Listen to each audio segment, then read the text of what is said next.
2023년 마지막 주일이자 마지막 날입니다. 앞에 보시면 이제 꽃꽂이가 아름답게 장식되어 있는데 무슨 글자로 보이시나요? 눈이 있는 분들은 보이십니다. 하나님은 알파와 오메가이십니다. 하나님은 시간의 주인이시며 또 만물의 창조자이자 심판주가 되십니다. 한 해의 끄트머리에서 지나온 시간들을 돌아봅니다. 그럼에도 감사할 수 있기를 바랍니다. 한 해의 끄트머리에서 다가오는 새해를 바라봅니다. 우리를 새롭게 하시는 하나님께 소망을 두시기를 바랍니다. 하나님의 손이 올 한 해도 우리를 여기까지 지키고 보호하셨습니다. 그 하나님의 손이 새해에도 능력으로 우리를 지키고 인도해 주실 것입니다. 새해에도 하나님의 손길이 저와 여러분을 다듬고 더욱 빛나게 닦아주시기를 빕니다. 제가 앞서도 언급했는데요. 끄트머리라는 말이 있습니다. 끄트머리라는 말은 끝과 머리가 합쳐진 아주 재미있는 말입니다. 그런데 사전을 찾아보면 끄트머리에는 이제 두 가지 큰 의미가 있습니다. 하나는 어떤 것의 맨 끝 부분을 가리킵니다. 그래서 별 볼 일 없는 지극히 작은 부분을 의미합니다. 또 다른 하나는 어떤 일을 풀 수 있는 단서나 실마리를 뜻합니다. 여기서 실마리는 일어난 사건을 풀어나갈 수 있는 첫머리를 가리킵니다. 끄트머리는 출구가 보이지 않는 끝에서도 다시 시작할 수 있는 희망을 품게 합니다. 우리의 처지와 형편이 비록 보잘것없다 해도 다시 일어설 수 있는 용기와 힘을 얻을 수 있습니다. 여러분, 올 한 해 2023년을 돌아보면 우리의 지나온 삶이 어쩌면 별 볼 일 없을 수 있습니다. 스스로 만족할 수 없고 또 부끄러울 수도 있습니다. 하지만 2023년 끄트머리에서 우리는 다시 시작할 수 있습니다. 우리는 오늘 이사야 61장의 끝단락과 62장의 첫 단락을 읽었습니다. 마치 끄트머리처럼 61장의 끝부분과 62장의 첫머리가 서로 연결되어 있습니다. 오늘 우리는 2023년의 끄트머리에 서 있습니다. 앞서 말씀드린 대로 한 해의 끄트머리는 보잘것없는 것, 그래서 빨리 지나가야 하는 마지막 시간들일 수 있습니다. 2023년의 끄트머리는 2024년을 새롭게 시작하기 위해 준비하는 시간입니다. 우리가 지금 서 있는 끄트머리는 올 한 해를 잘 마무리하고 새해를 새롭게 열어갈 꿈을 꾸는 시간입니다. 오늘 본문 말씀을 살펴보면 서로 상반된 내용이 등장합니다. 61장 10절에서 11절은 하나님이 이미 행하신 구원에 대하여 말합니다. 반면에 이어지는 62장 1절에서 3절은 하나님이 이제 곧 이루실 구원을 소망 가운데 기대하고 있습니다.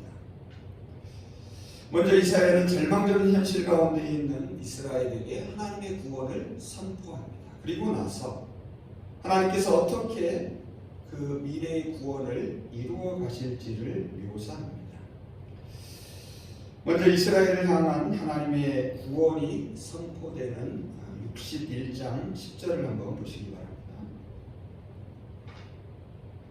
61장 10절입니다. 내가 여호와로 말미암아 크게 기뻐하며 내 영혼이 나의 하나님으로 말미암아 즐거워하리니 이는 그가 구원의 옷을 내게 입히시며 공의의 겉옷을 내게 더하시니 신랑이 사모를 쓰며 신부가 자기 보석으로 단장함 같게 하셨습니다. 여기서 말하는 내가는 누굽니까? 바로 하나님의 백성 이스라엘입니다. 회복의 은혜를 입은 이스라엘 백성들이 하나님께 감사와 찬양을 드립니다. 여기서 강조되는 것은 이스라엘이 누리고 있는 기쁨입니다. 이스라엘이 나누고 있는 즐거움입니다. 이사야는 이 기쁨의 이유와 근거가 여호와 하나님께 있음을 분명히 하고 있습니다. 10절 하반절을 다시 한번 보시면 이는 그가 구원의 옷을 내게 입히시며 공의의 겉옷을 내게 더하셨기 때문이다 라고 말합니다. 여러분, 옷은 어떤 역할을 합니까? 사람의 몸을 가려주고 보호해 줍니다. 하나님의 옷을 입혀주셨다는 것은 하나님의 보호를 상징합니다. 이것은 구원과 공의가 하나님의 은혜이고 선물임을 또한 말해줍니다. 또한 하나님이 당신의 백성들을 옷 입히시고 겉옷으로 덮으신 것은 그들을 위해 실제로 일하고 계심을 나타냅니다. 모세는 하나님께서 이스라엘 백성들을 광야 생활 40년 동안 어떻게 보호하고 인도하셨는지를 다음과 같이 말합니다. 신명기 8장 4절입니다. 지난 40년 동안 너희의 몸에 걸친 옷이 헤어진 일이 없고 발이 부르튼 일도 없었다. 여러분, 여기서 중요한 것은 옷 자체가 아닙니다. 그 옷을 입혀주신 하나님이 중요합니다.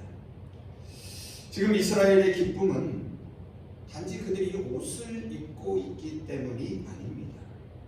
옷을 입혀주신 분이 하나님이시기 때문에 기뻐하고 있습니다. 무엇이 자신들에게 이루어졌기 때문에 기뻐하는 것이 아닙니다. 하나님이 그 일을 이루셨기 때문에 기뻐합니다. 이것을 달리 비유적으로 한번 표현해 보면 그들은 하나님이 주신 선물 때문이 아니라 그 선물에 담긴 하나님의 사랑 때문에 기뻐하는 것입니다. 이사야는 이어지는 10절 끝부분에서 이 기쁨을 다시 한번 결혼의 이미지를 통하여 설명합니다. 10절 끝부분을 한번 보시기 바랍니다. 신랑이 사모를 쓰며 신부가 자기 보석으로 단장함 같게 하셨습니다. 여러분, 결혼 예식을 치르는 신랑과 신부의 기쁨은 말로 다 표현할 수 없습니다. 그런데 신랑이 기뻐하는 것은 멋진 턱시도나 값비싼 반지 때문이 아닙니다. 신부가 기뻐하는 것도 화려한 드레스나 반짝이는 목걸이 때문이 아닙니다. 신랑과 신부가 기뻐하는 것은 자신이 사랑하고 자신을 사랑하는 배우자 때문입니다. 마찬가지로 우리 그리스도인들의 기쁨도 창조주이시며 구원자이신 하나님께 있습니다. 이것은 무엇을 의미합니까? 바꿔 말해보면 하나님을 떠나서는 참 기쁨이 없다는 뜻입니다. 우리가 선물로 받은 공의와 구원은 마치 고급스러운 결혼 예복과 같습니다. 하지만 더욱 크고 궁극적인 기쁨은 희생과 사랑과 능력으로 구원을 주신 하나님께 있습니다. 또한 구원의 옷과 공의의 겉옷은 하나님의 백성들에게 주어진 구원에 걸맞는 삶을 나타냅니다. 옷은 앞서 우리를 몸을 가려주고 보호해준다라고 말씀을 드렸는데, 또 옷은 그 사람의 신분과 역할을 나타내 보여줍니다. 군복을 입은 사람은 군인으로서 군인다운 행동을 하게 됩니다. 그래서 구원의 옷과 공의의 겉옷을 입은 사람은 하나님의 백성으로 의로운 삶을 살아야 합니다. 이어지는 61장 11절도 기쁨의 이유와 근거를 밝혀줍니다. 이스라엘 백성들의 삶의 터전은 지금 황폐합니다. 아무리 보아도 소망의 기미가 없습니다. 하지만 하나님은 이렇게 말씀하십니다. 11절을 다시 한번 보시기 바랍니다. 땅이 싹을 내며 동산이 거기 뿌린 것을 움돋게 함같이 주 여호와께서 공의와 찬송을 모든 나라 앞에 솟아나게 하실 것이다. 여러분, 이 11절에서 우리의 눈길을 끄는 것이 있습니다. 그것은 바로 땅에 심겨지고 동산에 뿌려지는 씨앗입니다. 그러면 씨앗을 본 적이 있으시죠? 씨앗은 작아서 눈에 잘 띄지 않습니다. 그리고 땅에 심겨지면 마치 죽은 것처럼 보입니다. 하지만 씨앗에는 무엇이 있습니까? 생명력이 있습니다. 심겨지고 뿌려진 씨앗은 싹이 나고 자랍니다. 그리고 마침내 꽃을 피우고 열매를 맺습니다. 그리고 그 열매는 씨를 뿌린 사람만이 아니라 모든 사람이 보게 됩니다. 이사야는 이스라엘 백성들을 땅에 심겨지고 뿌려진 씨앗으로 비유합니다. 그리고 그들이 맺을 열매를 공의와 찬송이라고 말합니다. 봄에 씨를 뿌립니다. 땅에서 싹이 움트고 가을에 열매를 맺습니다. 마찬가지로 하나님의 때가 되면 이스라엘 가운데 뿌려진 하나님의 약속의 말씀도 반드시 실현될 것을 말하고 있습니다. 특히 이사야 55장 10절에서 11절 말씀이 이를 잘 보여줍니다. 비와 눈이 하늘에서 내려서 땅을 적셔서 싹이 돋아 열매를 맺게 하고 씨 뿌리는 사람에게 씨앗을 주고 사람에게 먹을거리를 주고 나서야 그 근원으로 돌아가는 것처럼 나의 입에서 나오는 말도 내가 뜻하는 바를 이루고 나서야 내가 하라고 보낸 일을 성취하고 나서야 나에게로 돌아올 것이다. 여러분, 믿음의 눈을 가진 사람은 작은 사과씨 하나를 보면서 그 사과씨 속에 담겨있는 탐스럽게 익은 빨간 사과를 볼 수 있습니다. 다음으로 62장 1절 이하를 보겠습니다. 이 구절은 하나님께서 이제 곧 이루실 시온과 예루살렘의 구원을 간구하는 이사야의 기도입니다. 자, 그런데 잘 보시면 이 기도에는 이스라엘 백성들의 불평이 전제되어 있습니다. 오랜 포로 생활에도 불구하고 하나님의 구원이 아직 이루어지지 않았습니다. 포로에서 귀환했음에도 아직 이스라엘 백성들의 삶의 터전은 황폐하기만 합니다. 그래서 막막한 현실 속에서 불안해하며 불만을 쏟아놓습니다.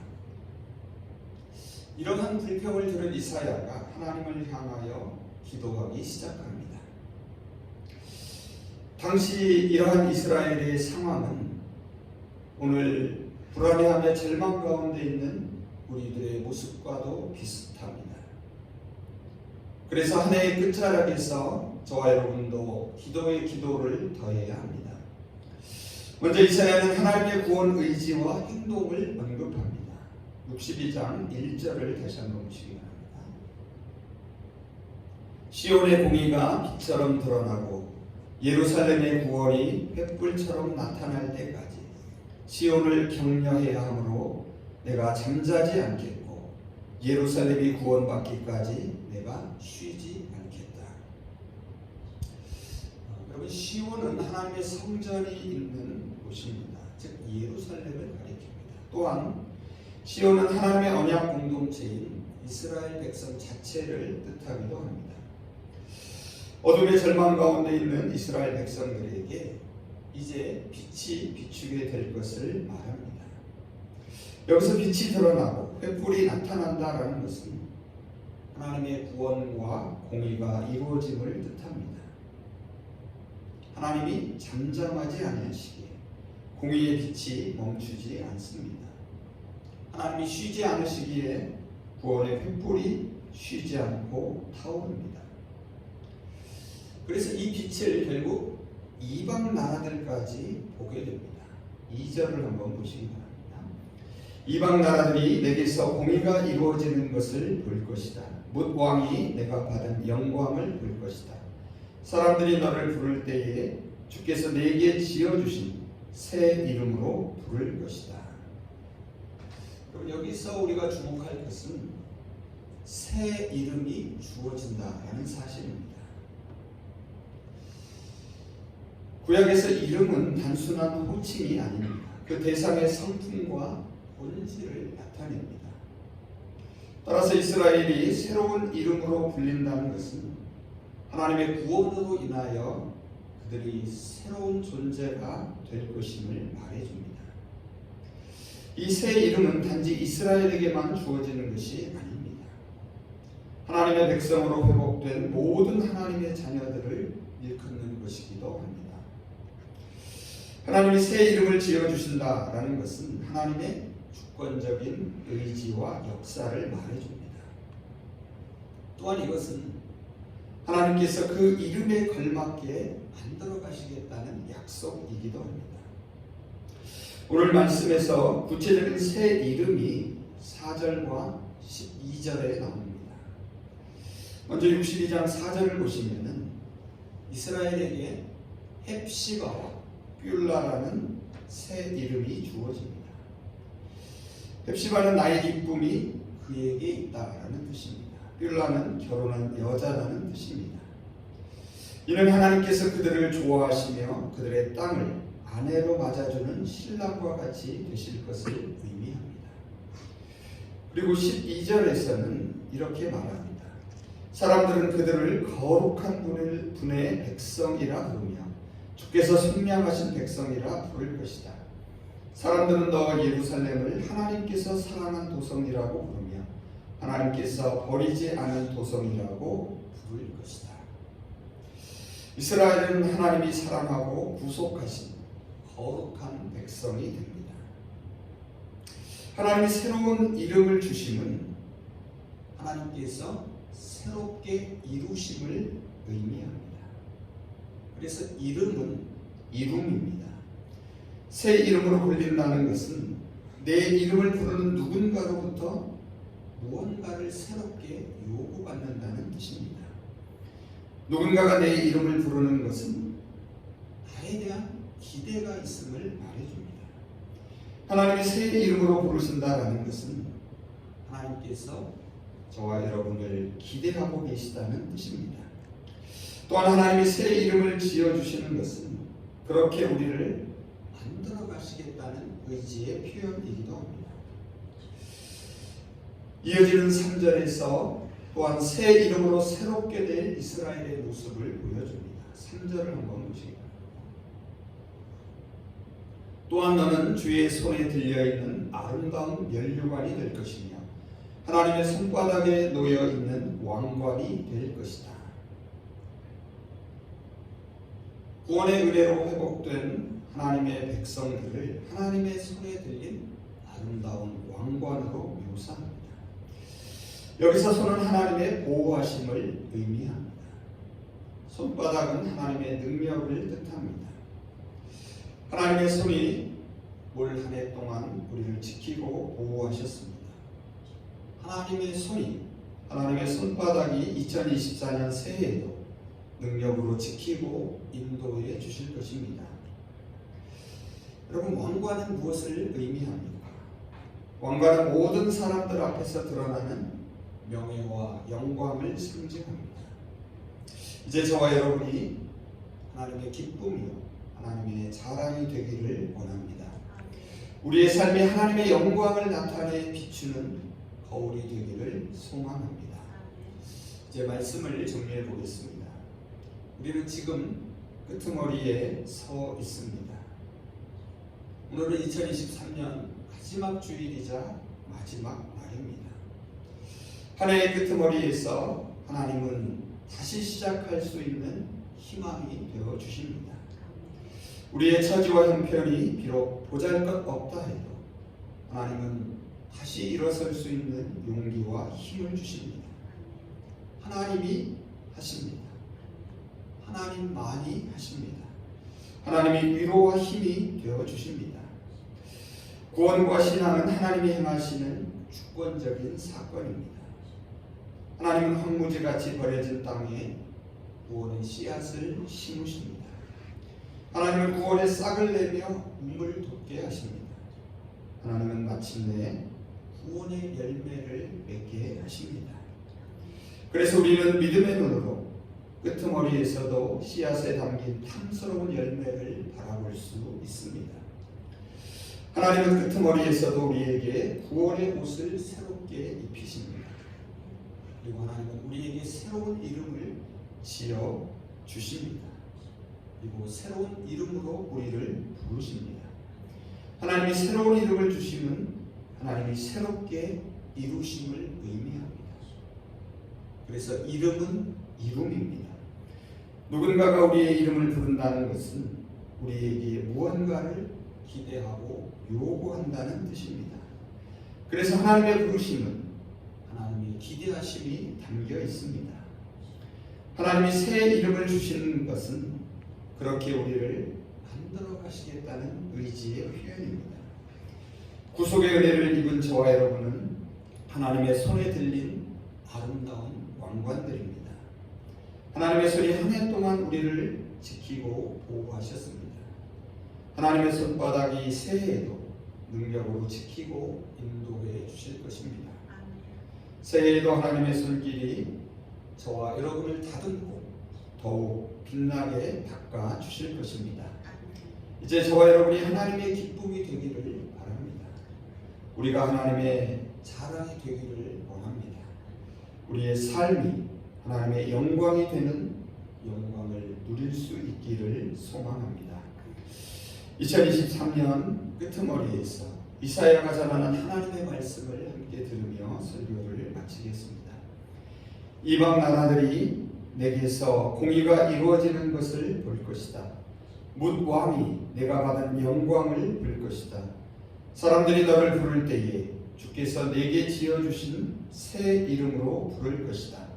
또한 너는 주의 손에 들려있는 아름다운 면류관이 될 것이며 하나님의 손바닥에 놓여있는 왕관이 될 것이다. 아멘. 기도하겠습니다. 하나님의 끄트머리에서 용기와 힘과 희망이 되시는 여호와 하나님, 황무지 같은 이 땅에 구원의 씨앗을 심고 구원의 싹을 내며 마침내 구원의 열매를 맺게 하심을 감사드립니다. 끄트머리에서도 우리에게 구원의 옷을 입혀주시고 새 이름으로 불려주심을 감사드립니다. 하나님이 불러주시는 새 이름에 걸맞게 저희를 그렇게 만들어 주시옵소서. 저희로 하나님의 손에 들린 아름다운 왕관이 되게 하여 주셔서 하나님의 사랑의 손길이 저희들을 다듬어 주시고 더욱 빛나게 닦아 주시옵소서. 그래서 저희가 하나님의 기쁨이 되고 하나님의 자랑이 되게 하시며 저희의 삶이 하나님의 영광이 되는 그 영광을 누리며 살게 하여 주시옵소서. 예수 그리스도의 이름으로 기도합니다.